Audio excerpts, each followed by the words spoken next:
ബിജെപിക്കെതിരെ അതിർത്തി പരസ്യപ്പെടുത്തി ലോക്സഭാ സ്പീക്കർ സുമിത്ര മഹാജൻ തിരഞ്ഞെടുപ്പിൽ ഇനി മത്സരിക്കില്ലെന്ന് സുമിത്ര പ്രഖ്യാപിച്ചു.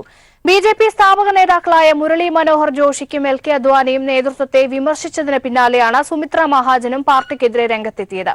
മുരളി മനോഹർ ജോഷി കോൺഗ്രസ് ടിക്കറ്റിൽ വാരണാസിയിൽ മത്സരിക്കുമെന്നാണ് സൂചന.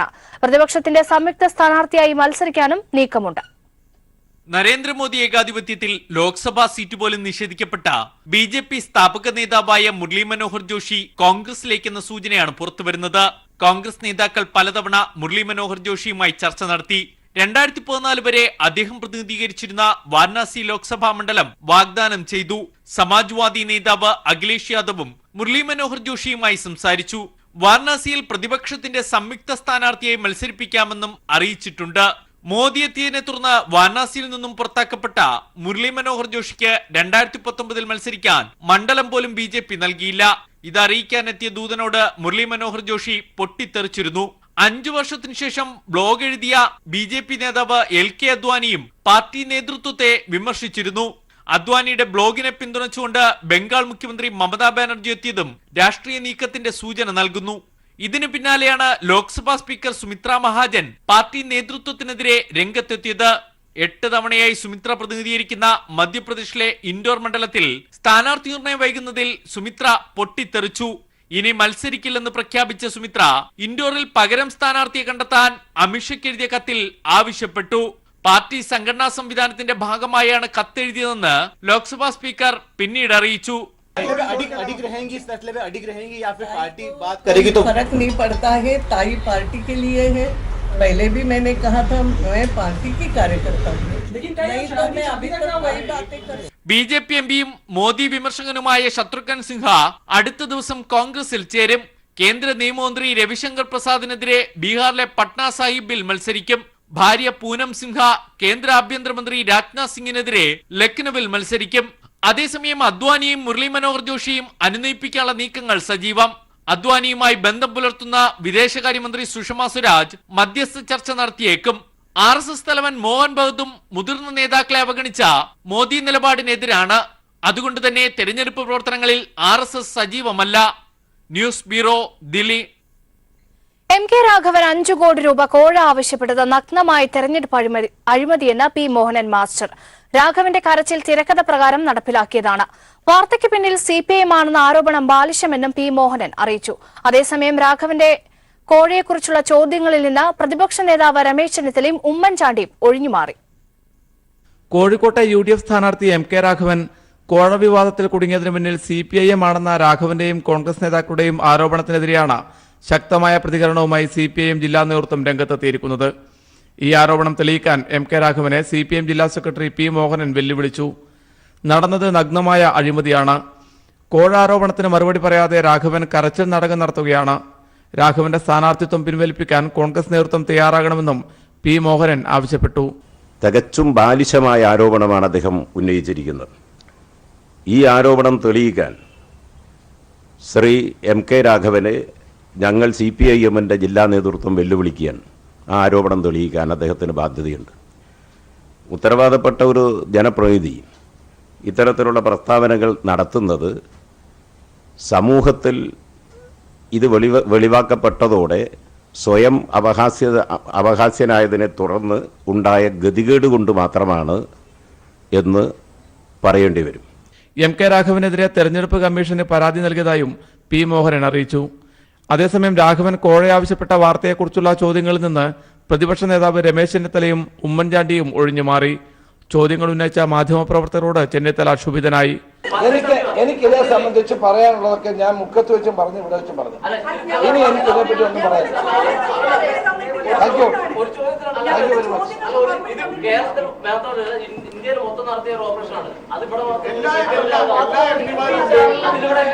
News bureau, Kozhikode. എം.കെ. രാഘവൻ 5 കോടി രൂപ കോഴ ആവശ്യപ്പെട്ട സംഭവത്തിൽ കളക്ടർ ഇന്ന് തെരഞ്ഞെടുപ്പ് കമ്മീഷന് പ്രാഥമിക റിപ്പോർട്ട് നൽകും. ഒളിക്യാമറ ദൃശ്യങ്ങളുടെ ആധികാരികത ഉറപ്പാക്കണമെങ്കിൽ ശാസ്ത്രീയ പരിശോധന വേണ്ടിവരുമെന്ന് കളക്ടറുടെ റിപ്പോർട്ടിൽ പറയുന്നതായാണ് സൂചന. ഹോട്ടൽ തുടങ്ങുന്നതിനായി ഭൂമി ലഭ്യമാകാൻ സഹായം ആവശ്യപ്പെട്ട് MP-യെ സമീപിച്ചവരോട് 5 കോടി കോഴയായി ആവശ്യപ്പെട്ടുവെന്നാണ് എം.കെ. രാഘവനെതിരായ വാർത്ത. വാർത്ത പുറത്തായതിനു പിന്നാലെ മുഖ്യ തെരഞ്ഞെടുപ്പ് കമ്മീഷണർ ജില്ലാ കളക്ടറോട് റിപ്പോർട്ട് ആവശ്യപ്പെടുകയായിരുന്നു. ബിജെപിക്കെതിരായ വോട്ടുകൾ എങ്ങനെ ഛിന്ന ഭിന്നമാക്കണമെന്നതാണ് കോൺഗ്രസിന്റെ ചിന്തയെന്ന് മുഖ്യമന്ത്രി പിണറായി വിജയൻ. ബിജെപിക്ക് സ്ഥാനാർത്ഥിയില്ലാത്ത വയനാട്ടിൽ മത്സരിക്കുന്നതിലൂടെ രാഹുൽ രാജ്യത്തിന് നൽകുന്നത് തെറ്റായ സന്ദേശം. ദില്ലിയിലും യുപിയിലും കോൺഗ്രസ് കൈക്കൊണ്ട സമീപനം ബിജെപിയെ സഹായിക്കുന്നത്. ബിജെപി തകരണമെന്നതിന് ഉതകുന്ന നിലപാടാണോ കോൺഗ്രസ് കൈക്കൊള്ളുന്നതെന്ന് പരിശോധിക്കണമെന്നും പിണറായി പത്തനംതിട്ടയിൽ പറഞ്ഞു. രാഹുൽ ഗാന്ധി ഇവിടെ മത്സരിക്കാൻ വന്നു. ഇവിടെ മത്സരിക്കുന്നത്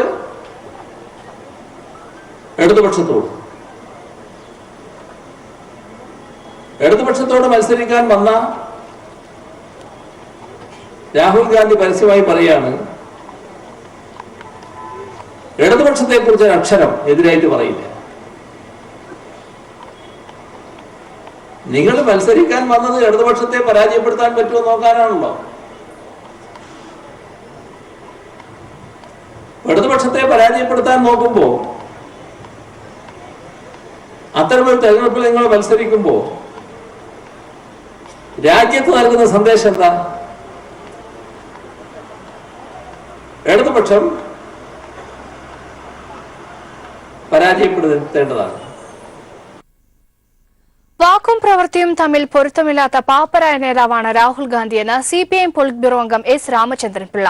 രാഹുൽ ഗാന്ധിയും രമേശ് ചെന്നിത്തലയും തമ്മിൽ തർക്കം തുടങ്ങിയെന്നും തർക്കം ഇനിയും മൂർച്ഛിക്കുമെന്നും SRP പറഞ്ഞു. സിപിഎമ്മിനെതിരെ ഒന്നും പറയാനില്ലെന്ന രാഹുൽ ഗാന്ധിയുടെ പരാമർശത്തിന് വിരുദ്ധമായി നിലപാട് സ്വീകരിച്ച ചെന്നിത്തലയുടെ നടപടിയോട് പ്രതികരിക്കുകയായിരുന്നു SRP. അത് ചെന്നിത്തലയും രാഹുലും തമ്മിൽ തർക്കം തുടങ്ങിക്കഴിഞ്ഞിരിക്കുന്നു. ശക്തിപ്പെടും, ഞങ്ങൾക്ക് ഉറപ്പുണ്ട്. ഈ കേരളത്തിലെ പല കോൺഗ്രസ് നേതാക്കന്മാർക്കും രാഹുൽ വന്നതിൽ വലിയ തർക്കമുണ്ട്. രാഹുൽ വരാനിട വന്നത് തന്നെ തർക്കത്തെ തുടർന്നാണ്. ആ തർക്കം ഇനിയും മൂർച്ഛിക്കും. മുസ്ലിം വർഗീയ സംഘടനകളോട് അനുഭാവ സമീപമുള്ള ലീഗ് വിമർശിക്കപ്പെടേണ്ടത് തന്നെയാണെന്ന് സിപിഐഎം പൊളിറ്റ് ബ്യൂറോ അംഗം MA ബേബി. എന്നാൽ UP മുഖ്യമന്ത്രി യോഗി ആദിത്യനാഥിന്റെ പ്രസ്താവന കൂടുതൽ അപകടകരമായ വർഗീയത ഉണ്ടാക്കാനാണ്. രാഹുൽ ഗാന്ധി വയനാട്ടിൽ മത്സരിക്കുന്നതുകൊണ്ട് കോൺഗ്രസിന്റെ വർഗീയ വിരുദ്ധ നിലപാടുകളെ ദുർബലപ്പെടുത്തുമെന്നും MA ബേബി മലപ്പുറത്ത് പറഞ്ഞു. പോപ്പുലർ ഫ്രണ്ടും SDP-യും മറ്റും നടത്തുന്ന ഇത്തരത്തിലുള്ള വർഗീയ പ്രവർത്തനങ്ങളോട് ഒരു അനുഭാവപൂർണമായ സമീപനം പിന്തുടരുന്നു എന്ന അർത്ഥത്തിൽ ലീഗ് വളരെ വിമർശിക്കപ്പെടേണ്ട തരത്തിലുള്ള തെറ്റായ ഒരു രാഷ്ട്രീയ പാതയാണ് പിന്തുടർന്നുകൊണ്ടിരിക്കുന്നത്. പക്ഷേ ഇപ്പോൾ ആദിത്യനാഥിന്റെ വിമർശനം എന്ന് പറഞ്ഞാൽ ഇന്ത്യയെ കൂടുതൽ തീവ്രമായി വർഗീയ അടിസ്ഥാനത്തിൽ ഭിന്നിപ്പിക്കാനുള്ള സംഘപരിവാറിന്റെ ഒരു ഗൂഢ പദ്ധതി, അതിന്റെ ഭാഗമായിട്ട് വേണം കാണാൻ. ക്യാൻസർ ജലദോഷത്തെ കുറ്റം പറയുന്നത് പോലെയാണ് ആദിത്യനാഥ് മുസ്ലിം ലീഗിന്റെ വർഗീയതയെ കുറ്റം പറയുന്നത്. രാഹുൽ ഗാന്ധി വയനാട്ടിൽ വന്ന് മത്സരിക്കാൻ തീരുമാനിച്ചത് പല തലങ്ങളിൽ കോൺഗ്രസിന്റെ വർഗീയ വിരുദ്ധ നിലപാടിനെ ദുർബലപ്പെടുത്തും എന്നത് CPIM വളരെ നേരത്തെ ചൂണ്ടിക്കാണിച്ചതാണ്. പ്രളയവുമായി ബന്ധപ്പെട്ട് അമിക്കസ് ക്യൂറി രാഷ്ട്രീയം കളിക്കുന്നുവെന്ന M. മണി റിപ്പോർട്ട് മാധ്യമങ്ങൾക്ക് നൽകിയത് ഇതിന്റെ തെളിവാണ്. UPA സർക്കാരിന്റെ ആളായിരുന്നു അമിക്കസ് ക്യൂറി എന്നും മന്ത്രി M. മണി പറഞ്ഞു. ഇപ്പോ സുപ്രീം കോടതി ഹൈക്കോടതി നിയോഗിച്ചത് അമിക്കസ് ക്യൂറി ഒരു വക്കീല്, അദ്ദേഹം റിപ്പോർട്ട് കോടതിക്ക് കൊടുക്കുന്നതോടൊപ്പം പത്രക്കാർക്കും കൊടുത്തിരിക്കുകയാണ്. പത്രക്കാരിന് കൊടുത്തു കൊണ്ടുവന്നപ്പോ തന്നെ ചെന്നിത്തല പറഞ്ഞു തുടങ്ങി 450 പേരുടെ മരണത്തിന് പിണറായി വിജയൻ ഉത്തരം പറയണം. എന്റെ പ്രിയപ്പെട്ട നാട്ടുകാരെ ആളെ പറ്റിക്കാൻ വേണ്ടി രാഷ്ട്രീയം കളിക്കുകയാണ്. കോടതിയെ പോലും ഈ കാര്യത്തിൽ വഞ്ചിച്ചിരിക്കുന്നു എന്നാണ് ഞങ്ങൾക്ക് തോന്നിയിരിക്കുന്നത്. കോടതി കൊടുത്തതല്ല റിപ്പോർട്ട്, മനസ്സിലായില്ലേ? അന്വേഷിക്കാൻ പറഞ്ഞെന്ന് പറഞ്ഞാൽ അത് അന്തിമമൊന്നുമല്ല. അയാൾക്ക് തോന്നിയ വിവരൊക്കെ എഴുതി കൊടുത്തിരിക്കുക. അത് അംഗീകരിക്കണോ വേണ്ടയോ ഇനി എന്ത് ചെയ്യണമെന്നൊക്കെ കോടതിയെ തീരുമാനിക്കണ്ടേ. പക്ഷെ അതിന്റെ കോടതി കൊണ്ട് കോപ്പി കൊടുത്ത് പത്രക്കാർക്കും കൊടുത്തു. അദ്ദേഹം കേന്ദ്ര ഗവൺമെന്റിന്റെ ഒരാളാ. ആരാ? UPA ഗവൺമെന്റിലെ ഒരു കേന്ദ്ര ഗവൺമെന്റ് വക്കീലായിരുന്നു അദ്ദേഹം. അതുകൊണ്ട് അയാളവർക്ക് രാഷ്ട്രീയം കളിച്ചതാണ്. അതാണ് ബഹുമാനപ്പെട്ട കോടതിയെ തന്നെ ഉപയോഗപ്പെടുത്തിക്കൊണ്ടാണ്. ഇതാണ് പ്രിയമുള്ളൊരു കോൺഗ്രസുകാരുടെ പണി. ഇതാണ്. നടി ആക്രമിക്കപ്പെട്ട കേസിൽ എറണാകുളം പ്രത്യേക CBI കോടതിയിൽ പ്രാഥമിക വാദം ആരംഭിച്ചു. നടിയുടെ ഹർജിയും കേസിന്റെ പ്രത്യേക സ്വഭാവവും പരിഗണിച്ച കോടതി രഹസ്യ വിചാരണയ്ക്കുള്ള അനുമതി നൽകി. അതേസമയം നടിയുടെ സ്വകാര്യതയെ ബാധിക്കാത്ത രേഖകൾ പ്രതിക്ക് നൽകാമെന്ന് പ്രതികളുടെ ഹർജി പരിഗണിച്ച് കോടതി അറിയിച്ചു. പ്രതികൾക്കെതിരെ പോലീസ് സമർപ്പിച്ച കുറ്റപത്രത്തിൽ ചൂണ്ടിക്കാട്ടിയ തെളിവുകളും കുറ്റങ്ങളും നിലനിൽക്കുമോ എന്നാണ് കോടതി പരിശോധിക്കുന്നത്. ഇതു സംബന്ധിച്ച പ്രോസിക്യൂഷന്റെയും പ്രതികളുടെയും വാദം കേട്ട ശേഷം കോടതി വിധിയെ അടിസ്ഥാനപ്പെടുത്തിയാണ് ദിലീപിനെയും മറ്റു പ്രതികളെയും കുറ്റം ചുമത്തിയുള്ള വിചാരണ നടപടികൾ ആരംഭിക്കുന്നത്. ദിലീപ് ഒഴികെയുള്ള ബാക്കി എല്ലാ പ്രതികളും കൊച്ചിയിലെ പ്രത്യേക CBI കോടതിയിൽ ഇന്ന് നേരിട്ട് ഹാജരായിരുന്നു. കേസിൽ മറ്റു രേഖകൾ കിട്ടാനുണ്ടെന്ന് ചൂണ്ടിക്കാട്ടി പ്രതികൾ സമർപ്പിച്ച ഹർജിയും കോടതി പരിഗണിച്ചു. നടിയുടെ സ്വകാര്യതയെ ബാധിക്കാത്ത കേസ് രേഖകൾ പ്രതികൾക്ക് നൽകുന്നതിൽ തടസ്സമില്ലെന്ന് കോടതി വ്യക്തമാക്കി. കേസിലെ പ്രധാന തെളിവുകളായ മെഡിക്കൽ റിപ്പോർട്ടും ദൃശ്യങ്ങളും ആവശ്യപ്പെട്ട് ദിലീപ് നൽകിയ ഹർജി അടുത്ത മാസം 1 പരിഗണിക്കാൻ സുപ്രീം കോടതി മാറ്റിവെച്ചിരുന്നു.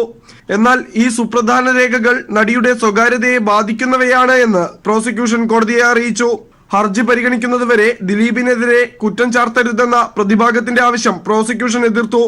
ഹർജി സംബന്ധിച്ച സുപ്രീം കോടതിയിലെ നടപടികളുടെയും കുറ്റപത്രത്തിലെ പ്രാഥമിക വാദത്തെയും അടിസ്ഥാനമാക്കിയാകും വിചാരണ തുടങ്ങുന്ന തീയതി കോടതി തീരുമാനിക്കുന്നത്. News bureau, Kochi. പാകിസ്ഥാന്റെ F-16 വിമാനം തകർത്തെന്ന ഇന്ത്യയുടെ വാദം തള്ളി അമേരിക്കൻ സൈനിക വൃത്തങ്ങൾ. പാകിസ്ഥാന് നൽകിയ വിമാനങ്ങളുടെ എണ്ണത്തിൽ കുറവുണ്ടായിട്ടില്ലെന്ന് US പ്രതിരോധ വൃത്തങ്ങൾ പരിശോധിച്ച് സ്ഥിരീകരിച്ചെന്ന് അമേരിക്കൻ മാധ്യമം റിപ്പോർട്ട് ചെയ്യുന്നു. പുൽവാമ ആക്രമണത്തെ തുടർന്ന് രൂക്ഷമായ ഇന്ത്യ പാക് സംഘർഷ സമയത്ത് അതിർത്തി കടക്കാൻ ശ്രമിച്ച പാകിസ്ഥാൻ വിമാനത്തെ തകർത്തെന്നാണ് ഇന്ത്യ വ്യക്തമാക്കിയത്. അമേരിക്കൻ നിർമ്മിത F-16 വിമാനത്തിൽ ഉപയോഗിക്കുന്ന അമ്രാം മിസൈൽ അവശിഷ്ടങ്ങൾ ഇന്ത്യ പ്രദർശിപ്പിക്കുകയും ചെയ്തു. എന്നാൽ F-16 വിമാനം തകർന്നിട്ടില്ലെന്ന് US സൈനിക വൃത്തങ്ങൾ വെളിപ്പെടുത്തിയിരിക്കുന്നു. മറ്റൊരു രാജ്യത്തിന് നേരെ ഉപയോഗിക്കരുതെന്ന ഉപാധികളോടെ നൽകിയ F-16 വിമാനങ്ങളെല്ലാം പാകിസ്ഥാന്റെ പക്കലുണ്ടെന്ന് US പ്രതിരോധ വിഭാഗം അറിയിച്ചെന്ന് അമേരിക്കൻ മാധ്യമം റിപ്പോർട്ട് ചെയ്തു.